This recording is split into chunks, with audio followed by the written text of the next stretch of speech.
When I'm a 70-year-old man, I'm gonna be like, oh, my turbo GC Impreza with the JDM swap.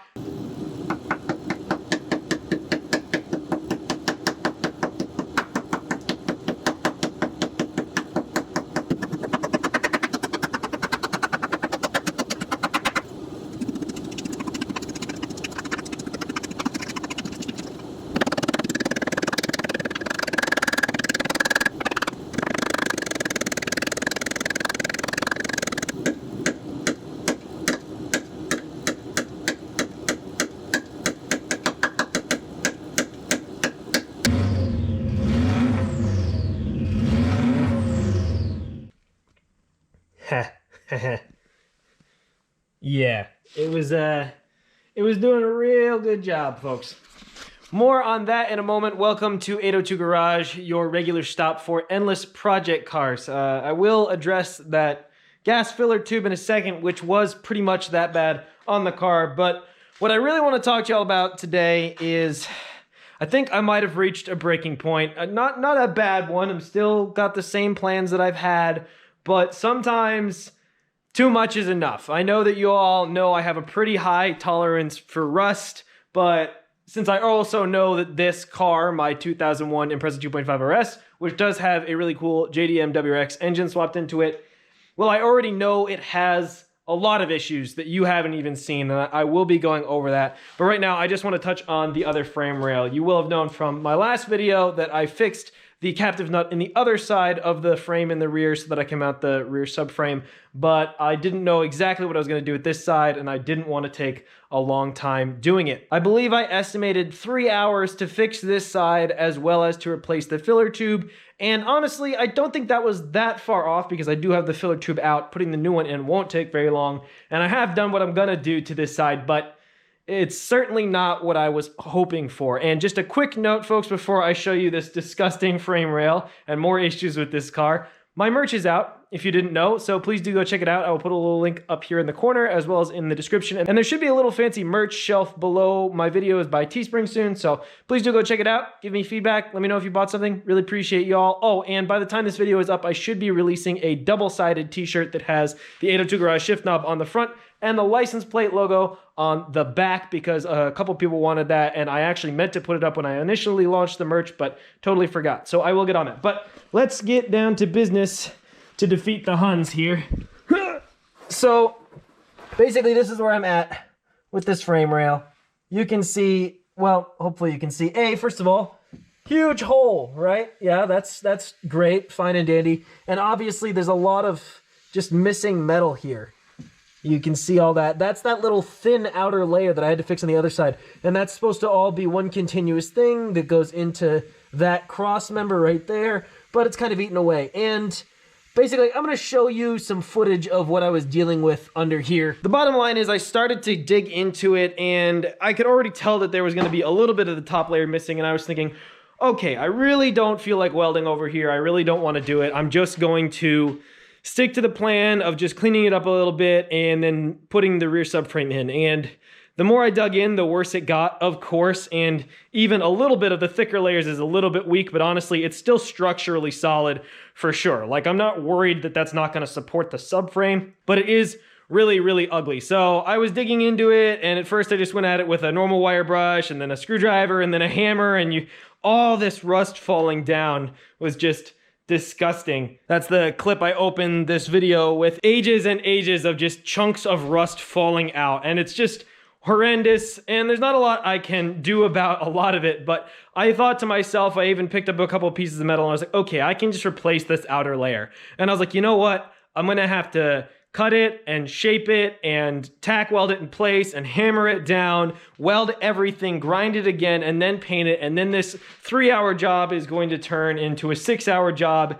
And I just was laying under there for a while staring at this and thinking to myself, there are so many other problems with this car. The frame rails have already been butchered by someone else. I know you guys have seen that a little bit, but I will show you a quick example of what I'm talking about right here.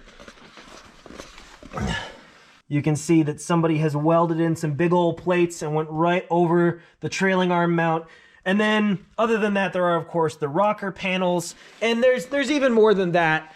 And furthermore, when I did get into the filler tube, which I will talk about a little bit more in a second, I mean, once I got it out, you can really see, I mean, there's just not even a whole lot left there because they replaced the outer panel on this car, but not the inner panel. And if we go underneath, I mean, the story doesn't get any better, you know? There's just a big hole there. You know, all of that's fixable, but again, it all adds up. You know, back here is missing. They didn't connect the outer panel to the inner panel properly.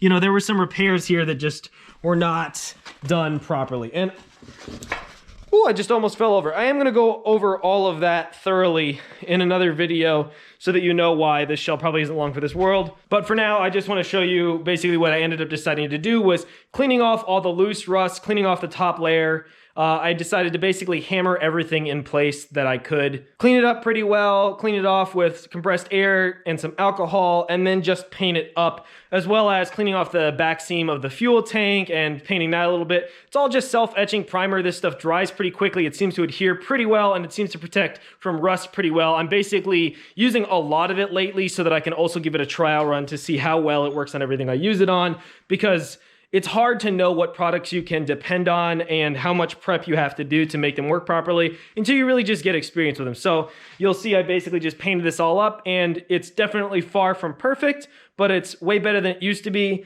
And here's the deal is, I was basically flip-flopping on this car for a while. I would love to save the shell, but unlike the GSX, first of all, they aren't actually as rare, at least definitely as far as I can tell. Or at the very least, you can get a clean shell of a 2.5 RS, for example, for less money. You know, for what it costs to buy a clean GSX, I can import a WRX basically these days, but I can get a decent shell for less than a decent GSX shell costs, it seems, at least in my area. But my point is that most of the issues with the GSX, for example, are a little bit easier to reach. Somebody hasn't already butchered them in the past, and I feel more capable of tackling them, whereas a lot of the issues with the 2.5 RS seem way worse. And I don't know, maybe the truth is that they're in similar places, but I don't think so. I think the 2.5 RS is a lot worse. I'm trying to stay on topic here, but I decided basically I'm just gonna clean that up the way I did, paint it, put the subframe in, and if for some reason down the road I do decide that I wanna work on this chassis more and actually try to get it inspected or, you know, save the shell for a little bit longer,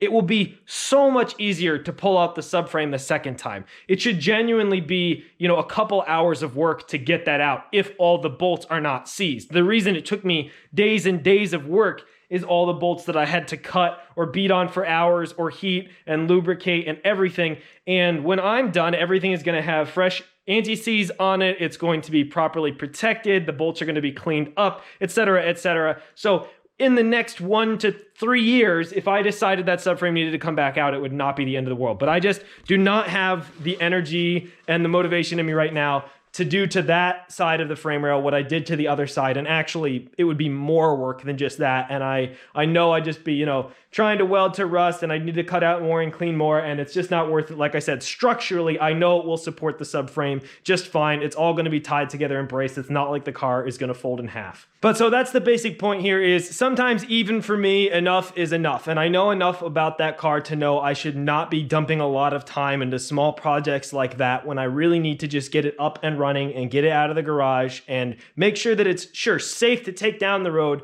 but I'm not really at a point where I'm trying to get this car restored or actually able to last a long time. I really did buy it based on the value of the parts, and while the car is worse than I expected when I bought it, I'm still okay with the fact that I bought it because I bought it for what's in it, not for what it is. And of course, it's a great parts rig too. And that's the other thing I want to address real quick. A lot of you may wonder, why would I bother putting, for example, a brand new fewer filler neck on it when I might get rid of the shell? Or why would I bother cleaning and painting the rear seam on the gas tank or doing all the work I did to the rear differential, making it nice and pretty? Well, the bottom line here is I plan to own a lot of GCs. I understand that I'll probably be that old man. You know, like right now, if you talk to some 70-year-old guy, he talks about his old Cutlass or his old Mustang or whatever, right? When I'm a 70-year-old man, I'm gonna be like, oh, my turbo GC Impreza with the JDM swap. Cool, right? Yeah, that's fine with me. That's what I'm gonna be. But hopefully I'll actually own a few nice examples pretty much forever. Because if you're like an auto enthusiast, which I assume you are watching the show, you know what it's like. There are cars that you want to own regardless of if they're your daily driver or what, or if they're valuable. And for me, that's pretty much GC Imprezas right now. There's lots of other Subarus too. I've ranted about that before. But the basic point is, let's say I find a really clean shell, but let's say somebody stripped it all out because they were, you know, gonna fully restore it, nut and bolt or something like that. And now it's missing all kinds of parts because they ran into money problems and they sold it. But so let's just say I find a nice shell, or even if I get a nice shell that has some problems, you know, those fuel tanks are over $200. Like minimum, they're $210 basically. That's before tax, and I think usually shipping's included on that. Those rear differentials, this one specifically is a 411 LSD rear differential. Finding one of those, they're normally at least $200 to $300. And granted, you can find them cheaper locally, but that's a matter of luck and time searching, etc., etc. Fuel filler necks, sure, they're only $45. But if I'm gonna drive the car at all, I can't have this thing, this rusty heap on the ground, just letting more and more dirt and sand into the gas tank so that the engine gets starved for fuel and then runs lean and blows up anyway. You know what I'm saying? So this isn't a cheap investment that makes sense, and I'll still have it the next time a GC fuel neck rots out, which is really common on these cars. So that's really the reason to bother restoring parts on the car when the car itself is lit. But, you know, do let me know what you think, if you agree with me, of course. As always, I do appreciate your comments. I know maybe you don't believe me when I say that, but, you know, if you've left a comment, you know I pretty much usually reply, and I'm not just doing it out of the kindness of my heart. I genuinely enjoy the discourse and talking to people and hearing opinions. You know, it helps me keep doing this and makes my days more enjoyable. So please do continue to comment and let me know what you think. So back to the filler neck, I think a lot of you probably know when I got this car, he told me the filler neck had a little hole in it. Usually what happens is they get a hole down here, which surprisingly is one of the best spots on this one. I don't really get that. This is probably a replacement filler neck in the first place, if I'm being honest, although with the condition it looks in, I mean, it's definitely been neglected for a long time. This is a car that saw a lot of neglect. You don't let a filler neck get that bad unless you're just really not paying attention. So the last two owners, you know, for whatever reason, even when they were replacing the quarters, they didn't get to this. I knew about this part of the hole, right? Because when you were looking into the filler tube, you could see it up in there. And so that's why I was stuffing the rag in, because I thought the dust was just getting in, and then whenever you'd put in gas, it would go through the little flap and get down to the filler neck. Oh, no. This used to be straight, of course, and it was rotted all the way down around here. So it was just letting dust in like crazy, going right down into the filler tube and into the gas tank, which is phenomenal. I should really drop the fuel tank. I don't want to. There's a lot of lines on top of it, a lot of rusty lines that could break, etc. I'm just going to open it up from the inside, replace the fuel pump sock, and, you know, see what the condition is like inside, and that's good enough for me, especially since, you know, again, the issues with the shell. And, I mean, this thing was so bad, too, that there's another tube up here, that just snapped off when I took off the hoses, and one of the tubes on this, the little evap thing that only lets you put in gas so fast, that snapped off. Obviously that tube was having a bad time, brackets broke off. So yeah, we have a nice new filler neck for this car, which will not keep letting sand in. Spectra Premium, they're actually pretty affordable. Even came with new hoses, new lines, new little clamps, really, really great. So I'm psyched about that, just because it's nice to have nice things on a car you're driving that you know you can rely on, rather than junk like this. So that's basically where I'm at for this update. I just wanted to let you all know I do have my limits occasionally, even if they're really high and really stupid for things like rusty vehicles. But I was laying under there doing some soul searching, and the truth of the matter is I just kept looking and seeing more problems. You know, the rear of the car too, the rear crash bar is all screwy. It looks like maybe it's been tapped in the rear end before. You know, the floors have been patched. It's a mess under there. But and I was just like, you know what?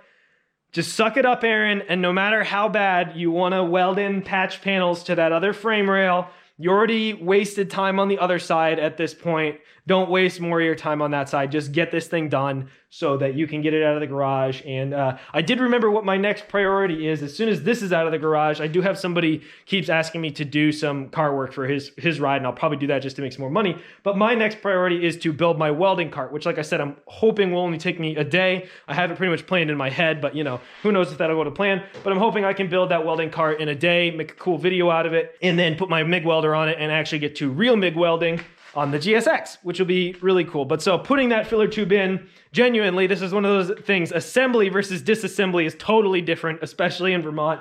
putting the new filler tube in is going to be pretty easy. I had to drill out the top screws on the old filler neck as I expected. On the new one, of course, stuff just bolts in. I just have to slip it into the rubber tube, put a hose clamp on it, put all the little tubes back together. And honestly, I don't even know if the evap system on this car works because it does have the tuned ECU and it didn't even have a check engine light on. And considering the entire evap system was rusting to pieces and that thing wasn't even working, I'm pretty sure that the evap system is disabled in this car, which is a good thing. But I'm still going to hook it up right. But it's pretty easy to hook up good hoses to good lines. You know what I'm saying? So that really shouldn't take long. And then genuinely, since I painted up that frame rail and painted up some other little rust spots just to keep it all from going to hell, all I have to do is start bolting stuff in. So I'm pretty excited about that. I was actually hoping to have the rear subframe bolted in for this video, but then I realized I wanted to show the stuff was under there, and I ended up doing some stuff with family today. Hopefully next update video should be a lot of actual assembly, new parts going onto the car, which is pretty cool. Soon after that, I can finally deliver on the promise of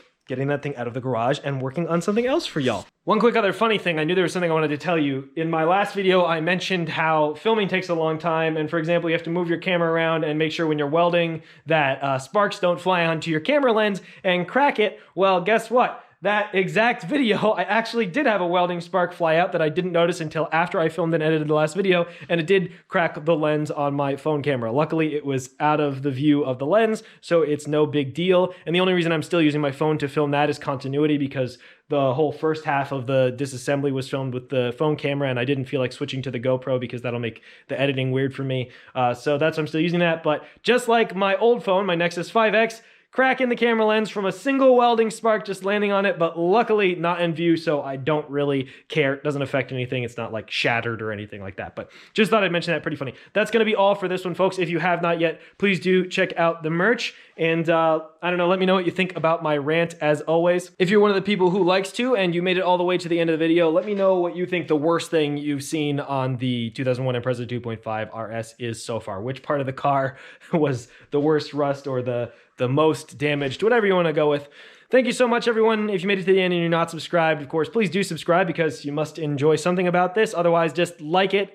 Ring the bell if you haven't because it really helps me get views on my video and make sure that I'm not a broke boy. Check out the merch. I appreciate y'all. Catch you very soon on 802 Garage, your stop for endless rust. Bye-bye. Thanks for the SR20. Have a wonderful time.